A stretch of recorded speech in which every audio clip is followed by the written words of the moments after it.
Fidèles internautes de Soha Web TV, bonjour, bienvenue à ce rendez-vous d'information. Voici les titres à développer. À l'instar de la communauté internationale, la journée des forêts a été célébrée dans le département des Collines et dans le Mono. Vous vivrez les moments forts de cette célébration dans cette édition. La phase écrite du concours de recrutement pour le compte de la police nationale s'est tenue ce jour. Les candidats du département des Collines ont composé à Dassazoumé. Quels sont les dangers liés au jeûne du Ramadan sur le plan de la santé si certaines dispositions ne sont pas prises? Les explications d'un spécialiste de la santé à suivre dans ce journal. Mesdames et messieurs, à nouveau bonjour. Obafemi Luc César Tapé, président de l'association Ilukoya, a fait parler son cœur à travers la distribution de vivres composés de riz, de sucre et des pâtes alimentaires à la communauté musulmane de la mosquée de Zongo de Gouka dans la commune de Banté. Un geste de solidarité, de partage et d'amour qui vient renforcer le lien de fraternité existant entre les fils et filles de Banté en ce mois de Ramadan. Suivez le reportage de Wilfried Anagonou et Léadi Majid.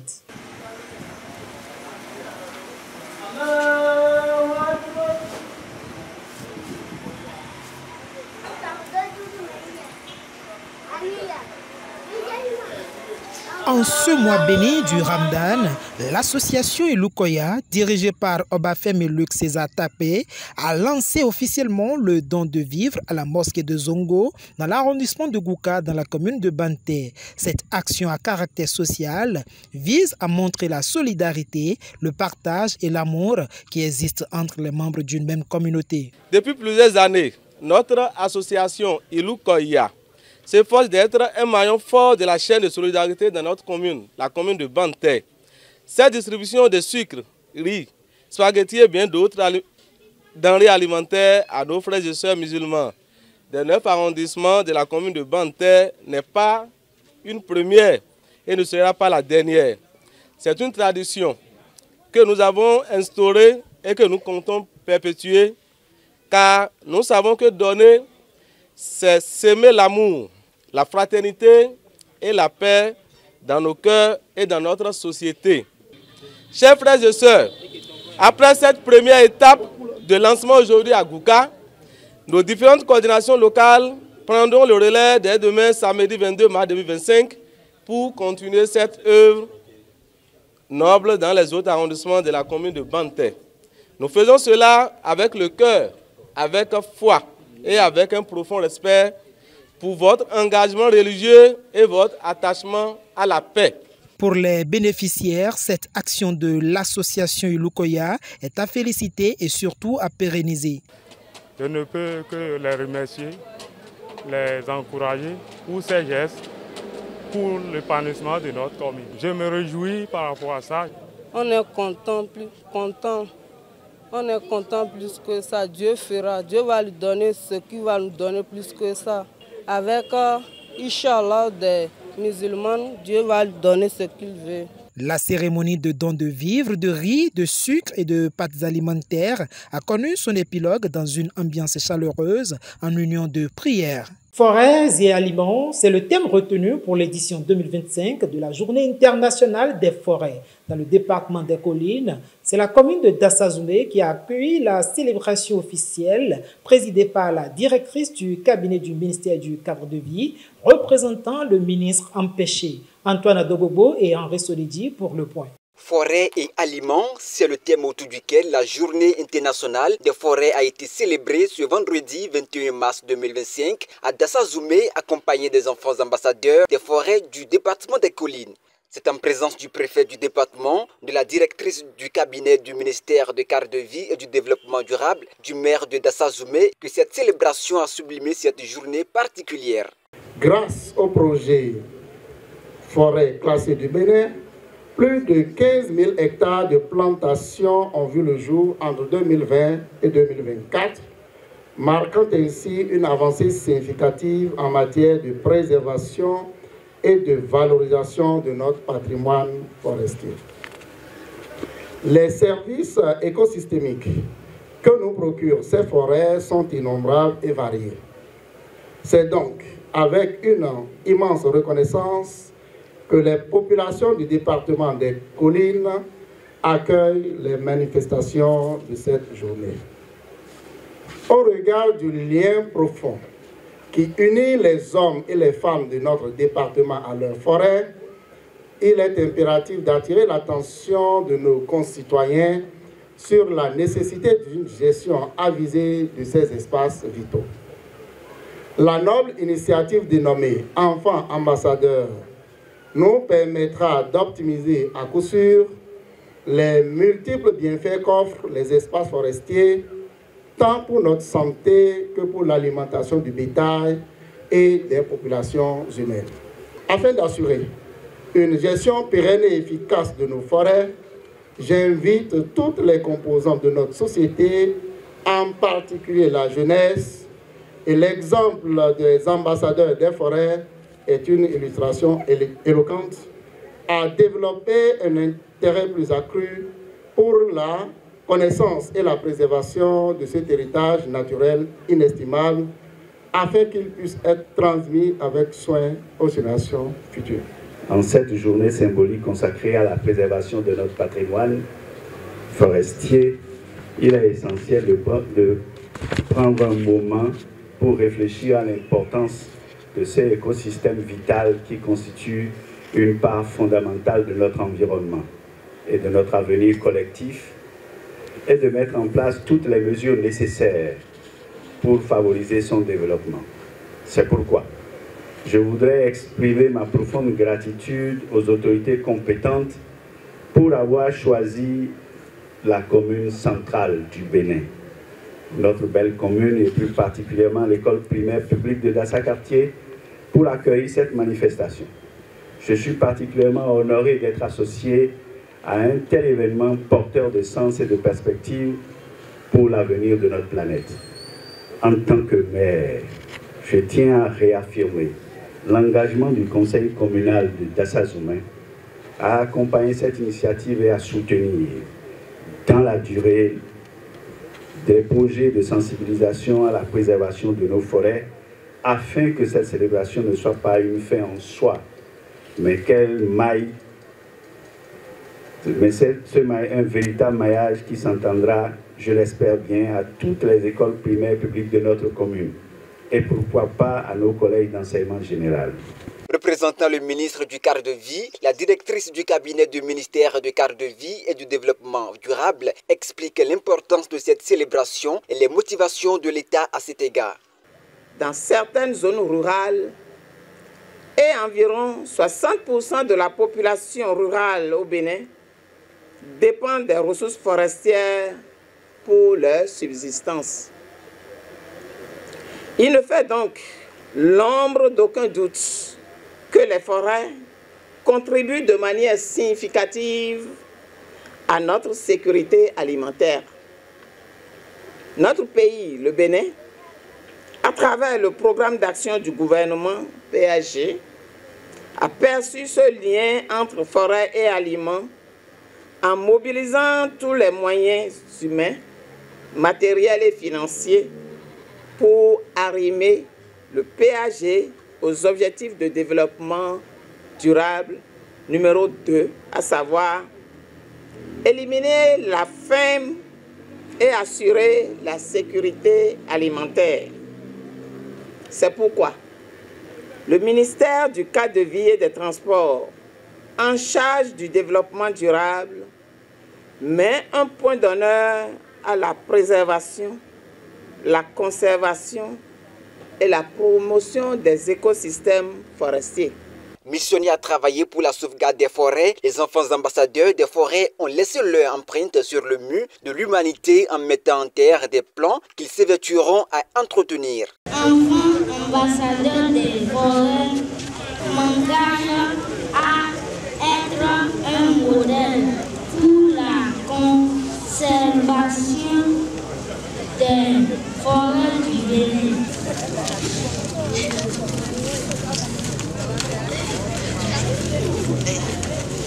Aussi ont-ils, avec la directrice de l'école primaire publique de Dassa-Quartier, l'école qui a abrité la célébration, réaffirmé leur engagement pour la sauvegarde des forêts. Je suis ici pour visiter la forêt et commencer. Aujourd'hui, ce matin, on a planté des arbres À l'école de base EPP d'Assa-Quartier, c'est important de protéger nos forêts parce que nos forêts nous donnent de l'ombre. Je pense que nous devons entretenir les arbres et planter des arbres dans les forêts. C'est une très bonne initiative et une aubaine inattendue. Et je remercie tous ceux qui ont contribué à la réussite de cet événement et ceux qui ont porté leur choix sur notre école. Nous vous promettons de bien entretenir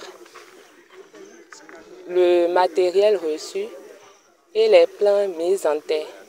Et je profite par ce canal pour lancer un appel aux bonnes volontés de nous aider à réaliser la clôture de l'EPP d'Assa-Quartier pour la sauvegarde de ces plants. Close par une visite forestière dans la forêt classée de Logozoré, cette célébration vise à mettre un point d'honneur sur le joyau vital que sont nos forêts.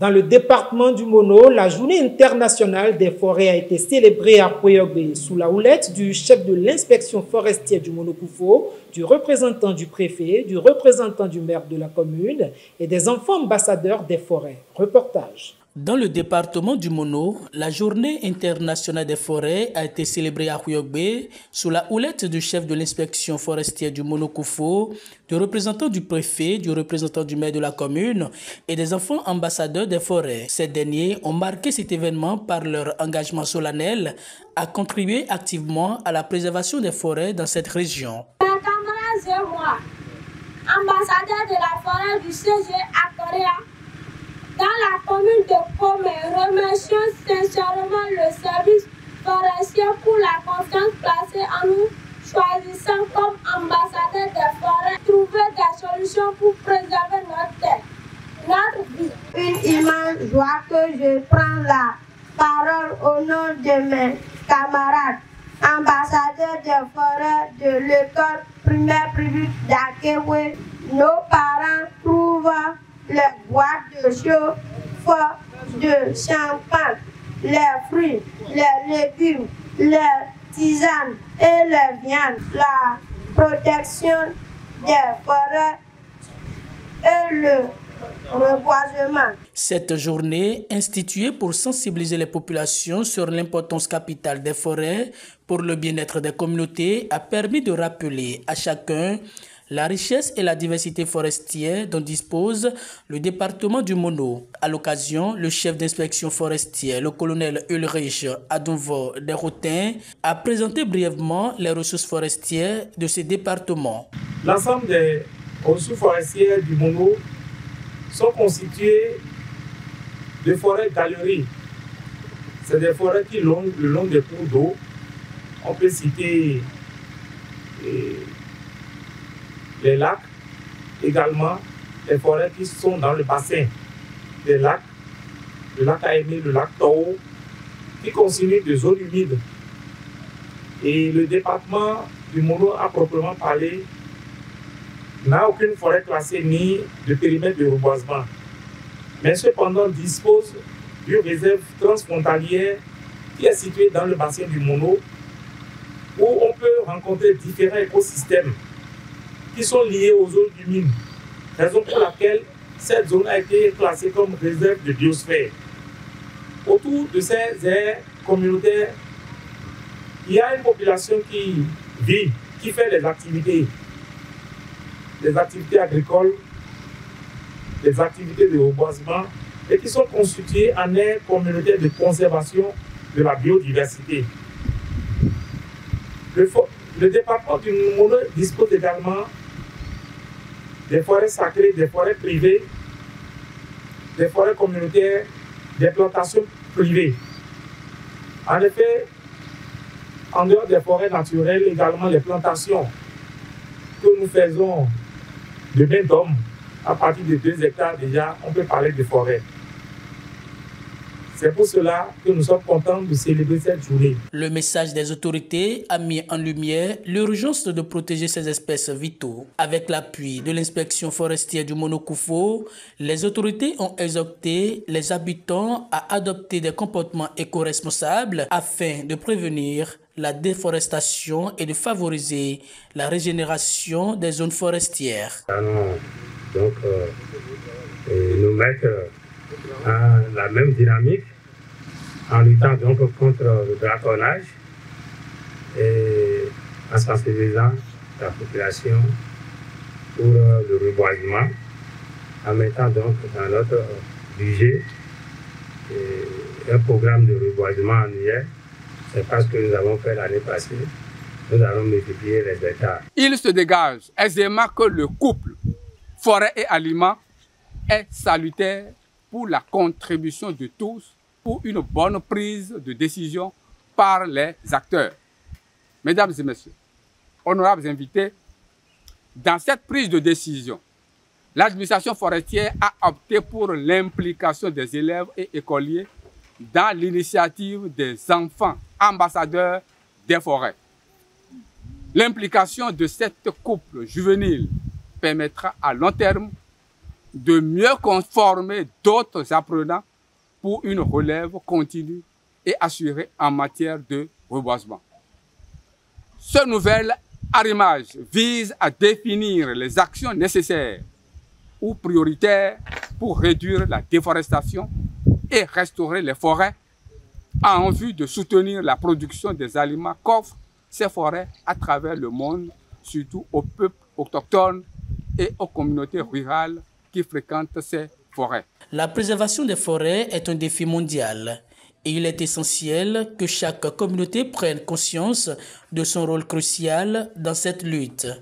Le département du Monokoufo, riche de sa biodiversité forestière, a une responsabilité particulière dans la sauvegarde de ces écosystèmes. L'engagement des enfants ambassadeurs des forêts, installés officiellement par le représentant du préfet, symbolise l'espoir d'un avenir plus vert et plus durable. Le mois de Ramadan est un mois sacré pour la communauté musulmane. Se conformant aux 5 piliers de l'islam, les disciples du prophète Mahomet ont observé le jeûne au cours de ce mois. Cette pratique religieuse, qui a certainement des avantages, n'est pas sans conséquences pour une catégorie de personnes. Suivez le magazine que nous proposent Henri Sodedi et Lucie Madodé à ce propos. De façon indirecte, comme je l'ai dit tout à l'heure, on a quand même certains bienfaits, comme par exemple la diminution de la glycémie, voilà, l'amélioration de la sensibilité des cellules à l'insuline, la diminution des graisses au niveau de l'organisme. Et je vais parler également d'un bénéfice sur la santé mentale.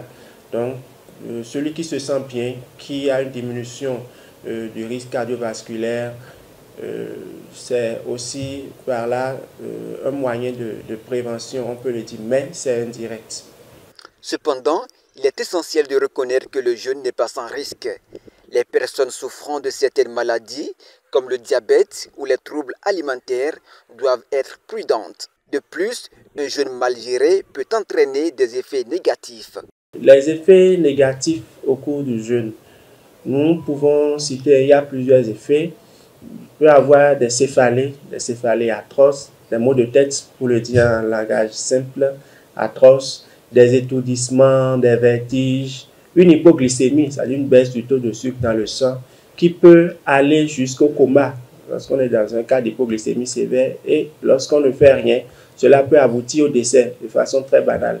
Grâce à la cantine scolaire, les écoliers bénéficient chaque jour d'un repas chaud, ce qui favorise le maintien à l'école et contribue indirectement à l'amélioration de leurs résultats en fin d'année. Ce programme mis en place par le gouvernement du président Patrice Talon a également un impact positif sur l'économie locale en stimulant les achats de vivres auprès des producteurs locaux. C'est le constat dressé par le ministre conseiller des enseignements maternels et primaires à l'issue d'une tournée de 3 jours dans les collines. Images et son. Nous sommes pratiquement au terme de notre périple dans les collines. C'est la première phase et nous avons quand même et agréablement noté que nos enfants sont maintenus à l'école. Les enseignants sont à l'école. Ils ont chaque jour un repas chaud. En quantité, la qualité nous permet d'être sûr que c'est un aliment assez équilibré. Mais par contre, dans certaines écoles, nous avons constaté un léger laisser-aller que nous avons rectifié avec l'accord, avec le concours du secrétaire général départemental des collines du Dédamp, de l'équipe de l'ANAN. Ce qui a corrigé, nous l'avons corrigé. Et nous savons que nous reviendrons dans ces écoles-là pour voir si les conseils que nous avons donnés ont été mis en œuvre. Ce qui est réconfortant et pour lequel nous devons saluer le président Patrice Talon, en marge du fait que nos enfants sont maintenus à l'école et qu'ils mangent très bien un repas chaud par jour, nous avons constaté que dans le département des collines, sur les 13 milliards déboursés par le gouvernement pour accompagner l'économie locale à travers les producteurs, le département des collines à lui seul a arraché plus d'1 milliard, de 13 milliards. Parce que nous avons constaté qu'il y a des coopératives, il y a des producteurs que nous avons visités, et auprès de qui l'ANAN achète du riz, du maïs. Ça, c'est à l'actif du gouvernement. Et que les producteurs aussi comprennent que aujourd'hui, à travers le FNDA, ils ont la chance d'avoir accès au crédit. Et si vous remplissez les formalités, nous sommes sûrs que le FNDA vous accompagnera de nouveau et davantage pour que l'année prochaine, nous ayons beaucoup plus de vivres à mettre au service des cantines scolaires. Les guépards freinés par le Zimbabwe malgré un bon début. Après avoir pris une avance de 2 buts, le Bénin a concédé le match nul face au Zimbabwe 2-2 ce jeudi lors de la 5e journée des éliminatoires de la Coupe du Monde 2026. Steve Mounier et Dodo Doku sont les 2 buteurs aux côtés béninois.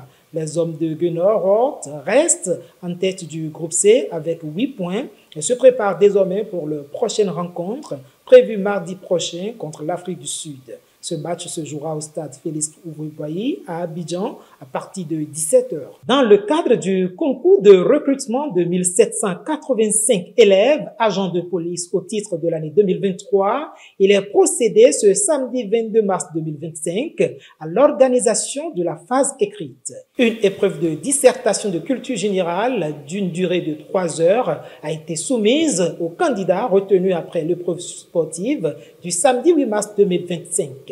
Une autre épreuve de culture générale d'une durée de 3 heures également a été soumise aux candidats précédemment admissibles au concours de recrutement des élèves agents de la police municipale. C'est le CG1 de Dassazoumé qui a abrité cette composition dans le département des collines. Et c'est tout pour cette édition d'information que nous vous remercions d'avoir suivi.